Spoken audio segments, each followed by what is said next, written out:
nyai, para gus, para ustad-ustadzah, sedaya sedulur jamaah pengaosan kitab Al-Hikam ingkang dirahmati kalian Allah. Alhamdulillah, alhamdulillah. Mugi-mugi kula njenengan tetep pikantuk ridho pangapura pitutuh pitulung keselamatan kesehatan. Awake berkah seger waras akeh duit akeh beras. Masalah urusane beres tuntas. Utang-utangnya lunas dan bahagia tanpa batas. Amin ya rabbal alamin. Alhamdulillah udan menika kula panjenengan ditakdirake Allah saged istiqomah mutolaah kitab Al-Hikam. Samenika pasal 205. Nur iman dan nur ihsan. Napa niku? Monggo disimak sareng-sareng. Mugi-mugi napa ingkang kula aturake diiringi hidayah pitulungipun Allah, ndadosake kepahaman, saged ngamalake dados ilmu ingkang barokah manfaat donya akhirat. Amin ya rabbal alamin. Bismillahirrahmanirrahim. Anwarun adzina fil wusul wa anwarun adzina fid dukhul. Anwarun utawi pira-pira nur iku adzina ngizini sapa Allah laha maring anwar fil wusuli ing dalem tumeka maring ati.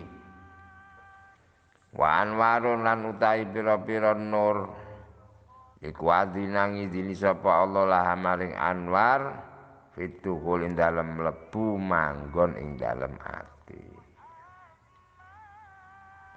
Jadi ada beberapa nur yang diizini oleh Allah bisa sampai kepada hati. Ada yang diizini bertempat di dalam hati. Nur yang diizini bisa sampai nyampe saja, nyampe anwarul iman, itu nur iman. Waya li ahli dalil wal burhan. Itu bagi orang-orang yang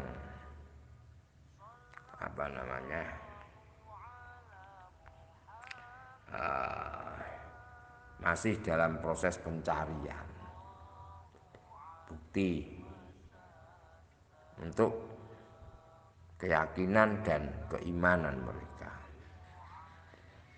Lianna qulubahum lam tatafarraq minal aghyar. Jadi hatinya itu masih kadang-kadang diliputi perkara-perkara selain Allah. Makanya nur hanya sebatas lewat gitu aja.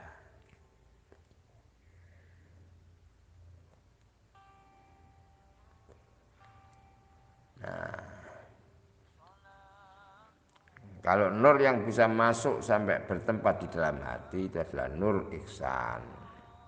Karena dia sudah bisa bersahadah. Jadi syahadah itu sudah di atas iman.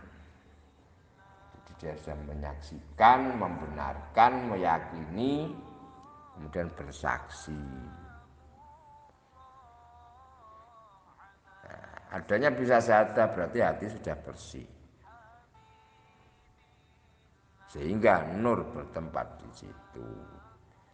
Ketika nur sudah bertempat di dalam hati yang bersih, maka dia sebagai pasukan cahaya yang menghalau pasukan-pasukan kegelapan yang menimbulkan macam-macam sifat yang buruk.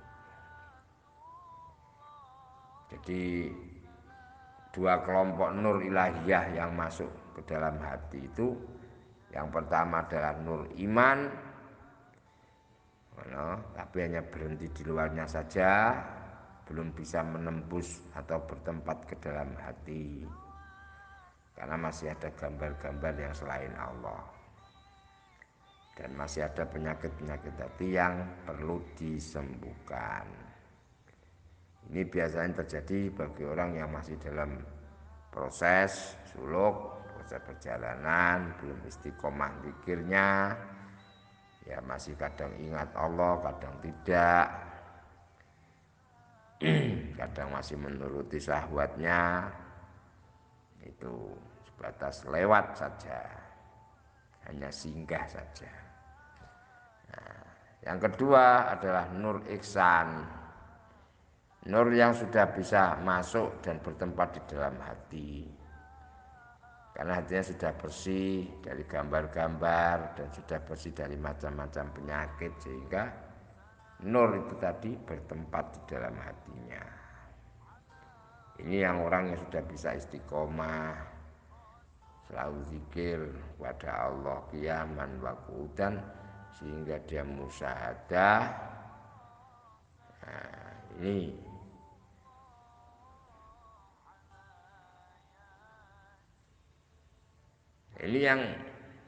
yang menjadi tujuannya salikin, tujuannya orang-orang yang suluk, ya di sini nih,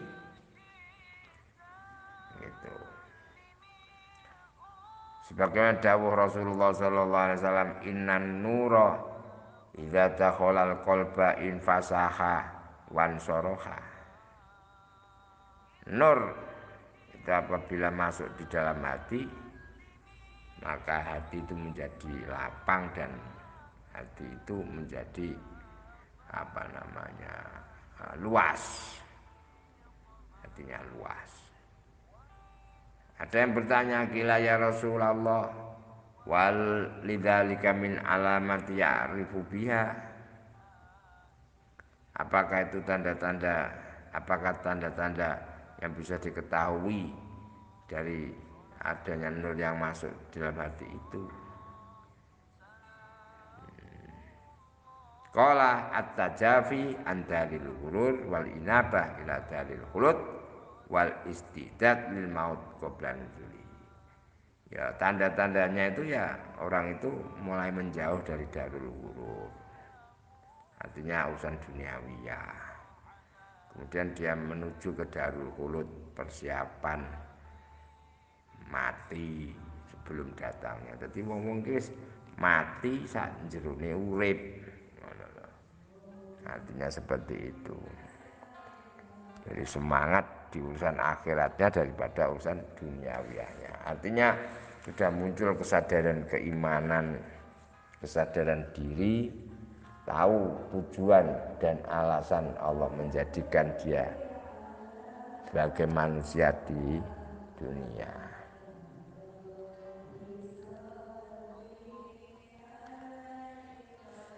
Jadi cahaya yang hanya sampai pada zahirnya hati, masa jadinya hati. Nah, dengan cahaya itu orang-orang sudah bisa menyaksikan dirinya sendiri.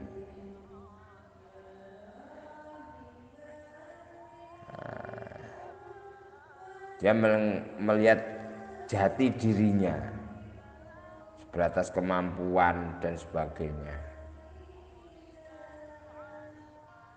Nah, dengan cahaya itu menjadikan dia cinta kepada akhirat, tapi kadang-kadang masih terusik dengan urusan dunia.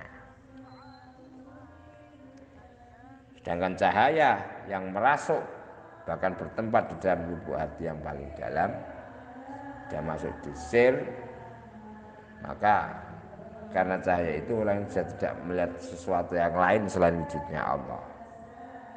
Cintanya kepada Allah tidak bisa dibanding dengan yang lainnya, gitu. Sehingga tulus ikhlas, sirul ikhlas, beberapa budi pekerti yang baik muncul dengan sendirinya dan mempunyai toleransi yang tinggi kepada sesama makhluknya.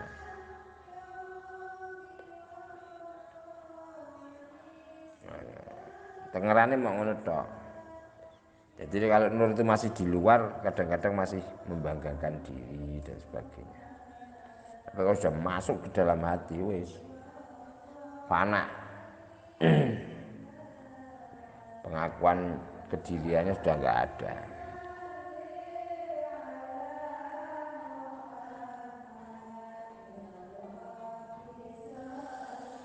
Jadi gambarannya Syekh Abu Thalib Al-Maki dawuh, kecintaan seorang hamba itu dapat dilihat apabila ia telah dapat memilih dan mendahulukan urusan Gusti Allah daripada urusan hawa nafsunya. Mendahulukan urusan Allah daripada urusan yang lainnya. Itulah menunjukkan cinta yang sejati kepada Allah.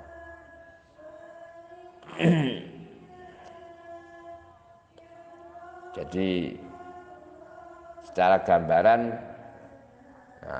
zahirnya hati, luarnya hati, berarti masih di dalam kolbun. Jadi kolbun, fuad, itu masih zahir luar. Kalau sudah lepas dari fuad, masuk dalam luban sampai sir, nah itu berarti sudah masuk di dalam tataran iman.